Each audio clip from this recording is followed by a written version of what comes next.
forget the why piece. This is important. But you got to communicate that to your organization. I'll give you an example. When I took over the Army ROTC program at the University of South Alabama in Mobile, I took over an organization that had 53 cadets in it. And the great thing about the Army is, kind of like this, when you take over a new organization, they send you to some training to teach you the things that you need to know to be successful in that job.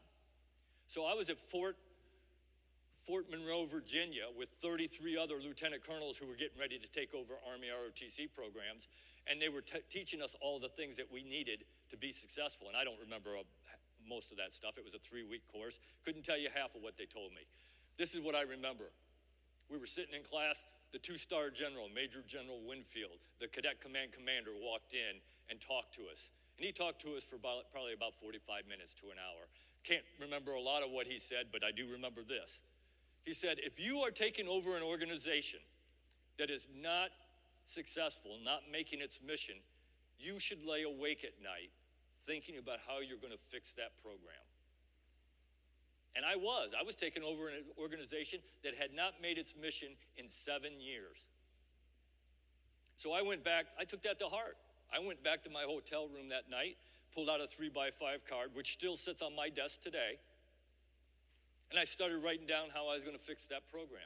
First thing I did, I came up with a vision. In 3 years, when I hand this program off to the next lieutenant colonel, and he's here at this course, I want our program to have 150 cadets in it, triple my program in 3 years.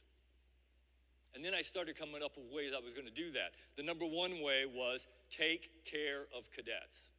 I had been lucky enough that I had been in that organization for about 2 months before I took charge of it, so I had had the opportunity to see how it ran. And I can tell you, the culture was not one of service. And I knew I had to do that. Because it doesn't do any good to bring young men and women in if you can't keep them. And if you're not taking care of them, you're not going to keep them. So take care of cadets was number one. Number two was I felt like every day I had to make every one of those young men and women want to be like me. Set that example for them. Show them what a leader does, how a leader talks, how they walk, how they interact with people, their work ethic, all those things that I was trying to turn them into. Give them that example. Then I got done with my course. I went back to the University of South Alabama, and I held a meeting with my leaders, my subordinate leaders, the people that work for me. And I communicated to them what we were going to do. And I told them that we were going to triple the program in 3 years, and they laughed at me. And I said, and this is how we're going to do it. Take care of cadets. I said, it's the only reason the Army pays you, it's the only reason you are here is to take care of the cadets in this program. If I ever catch you not taking care of a cadet, you will no longer work here.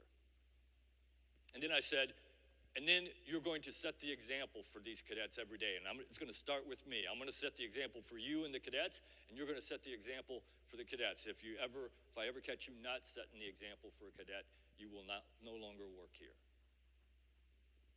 And I held them to the standards. 3 years later, when I handed that program over, we had 179 cadets in that program. It works.